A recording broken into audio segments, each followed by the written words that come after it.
હેમ માંડલિક ને ઘોડાને દૂધ પાવાશે. હા તો બાપ થોડા ઘણા દૂધે નહીં થાય. ગામના પાદરમાં અવેડા પાસે વડલો છે. હા એ વડલાની વડવાઈઓમાંથી દૂધની શેરો ફૂટશે.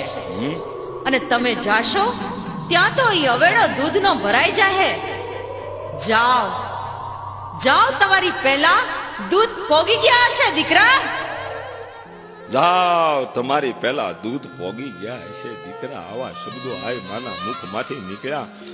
અને સિપાહીઓ જ્યાં ગામના પાદરમાં આવે છે તો રાજા જ્યાં ઉભો છે, પાદરની માલપા કુવો છે, અવાડો છે, અવાડાની પાસે વડલો છે.